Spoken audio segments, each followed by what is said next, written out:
Hey guys, it's Ashley, and like you, um, I'm sure this whole coronavirus thing has totally thrown us for a major loop. Um,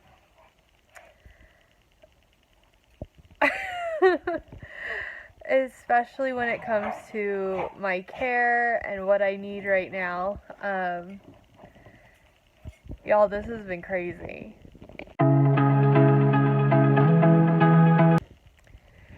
So, the biggest issue that I had, we talked about, was the allergy to the Dermabond with my port surgery.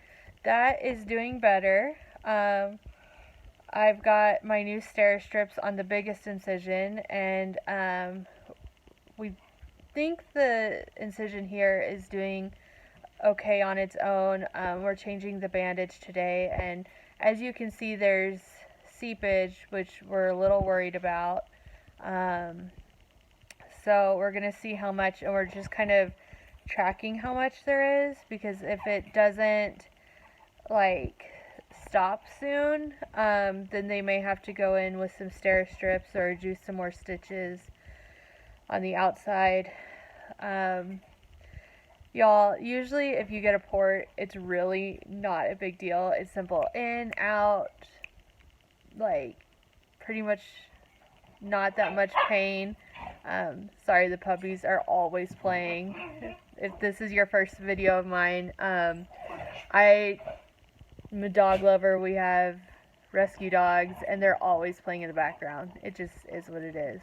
But as I was saying, getting a port insertion is usually a painless operation. As you can see, I've still got some of my infection going on. It goes all the way down here, all the way into my armpit, all the way up my neck, all the way back. It looks like adult chicken pox, guys.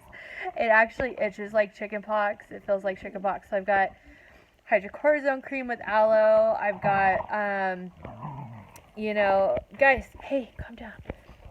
I'm taking Benadryl. They've also got me on a antibiotic, because when we did the you'll have to excuse me, I could have already gone through this in my previous video, but I'm a little out of it because it's just been such a whirlwind, and it's been so painful.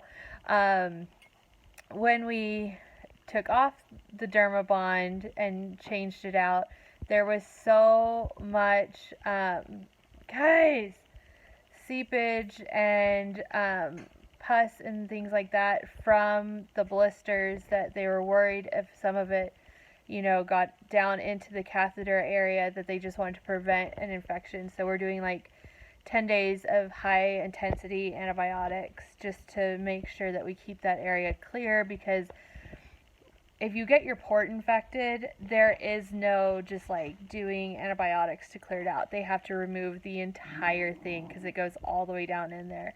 So it's kind of a big deal. And we did my port for TPN, which is a type of feeding tube. So to begin with, the TPN in a port is a little touchy. So you've got to watch it to begin with. I am reaching out to nutrition because we were supposed to start the feeding tube in the hospital. I'm actually supposed to be in the hospital this week, but with coronavirus, the hospital just doesn't have the space or supplies. I was supposed to have my colostomy on Monday for those who are already with us. Today's Wednesday.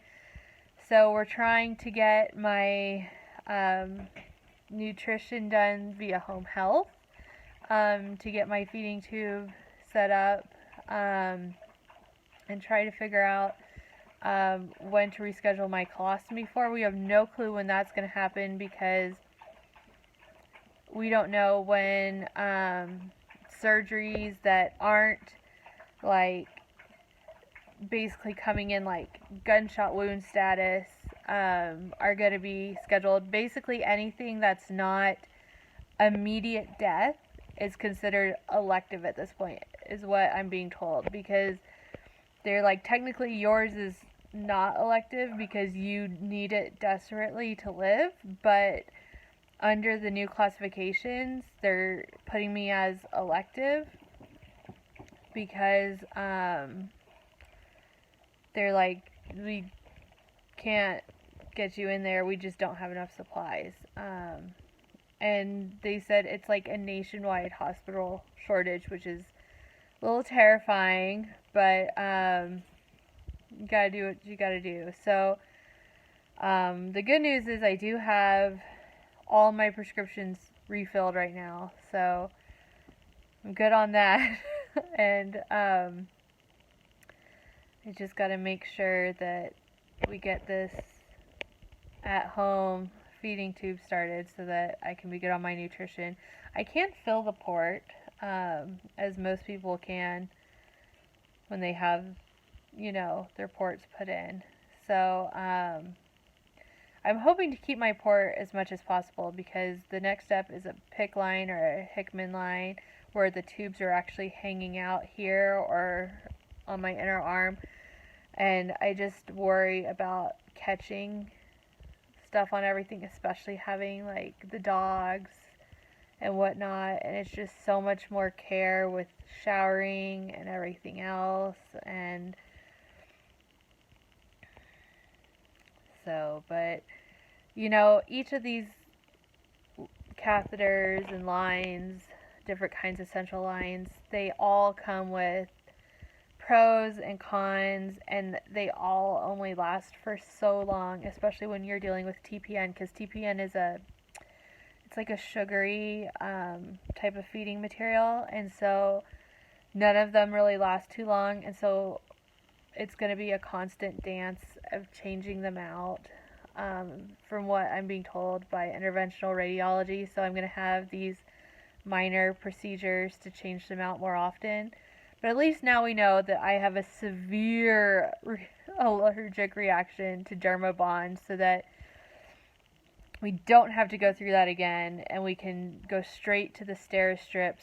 Minus, I guess there's, on Steri-Strips, they usually use another material to bond the Steri-Strips to your skin, and apparently that has a similar chemical reaction. So it's the Steri-Strips minus whatever that bonding material is. So I learned a lot about what not to use with my body. Go figure, right? So it's been an adventure, but that's what we're doing now with home health and coordinating for getting through coronavirus. But yeah, in the meantime, my doctor was like, whatever you can do to stay out of the ER, out of the urgent cares, everything, do it, because my immune system is like not there. And so he was like, if there's anything that we can do to get home health to your house as opposed to you going to the hospital.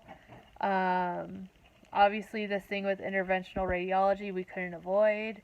But he was like, we just cannot have you in an ER, because he was like, if there's somebody there who does have it, you're gonna get it. He was like, you just have no immune system. So that's where we're at right now. So all of my doctors, I have the ability to contact them through because they're all through the Presbyterian hospital system, and the Presbyterian hospital system has like an app where I can message them directly. So I am able to communicate through there, and what's great is they can all see my messages with each other, and so we can all coordinate that way.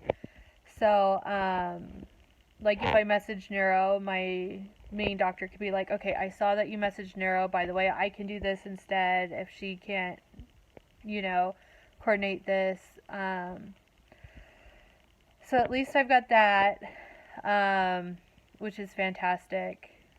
because for someone like me who literally my regular time is all spent in doctor's office in the hospital, all doing testing and being monitored and things like that. Um, so coronavirus like really hits hard in that way because I really do spend a good chunk of my week in a medical facility of some sort. So staying away from that is going to be my biggest challenge.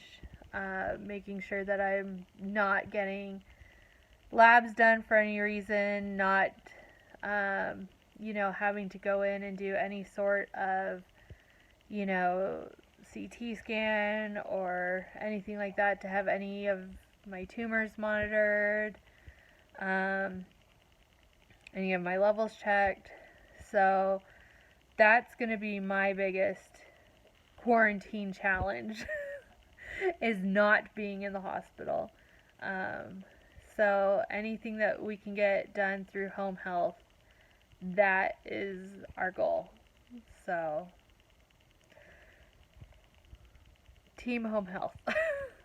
All right, I hope everybody else is staying healthy and indoors and away from people. Oh, something that I did see at interventional radiology that I thought was cool. So when we were in the hospital yesterday, they, like, for the social distancing, the 6 feet apart, the chairs that could be separated, they removed chairs so that it was like one chair every 6 feet, and then the chairs that couldn't be removed, they like taped them off so that everybody was 6 feet apart. So it was interesting, so that like even if you were there together, you couldn't be sitting next to each other. So people were like talking like all across the room to each other. So everybody, you couldn't tell who was there with who. So we were just all having one big conversation. So it was just kind of different dynamic. It was like coronavirus was bonding everybody. Because we were like, well, we're all stuck together in this weird room where all the other chairs are taped off. So let's just powwow. But yeah, it was different. It was interesting. It was kind of fun because people were oddly friendlier with what was going on. So that was nice. But anyway, like I said, stay safe, stay healthy, and stay nice to each other when you encounter each other. Share supplies.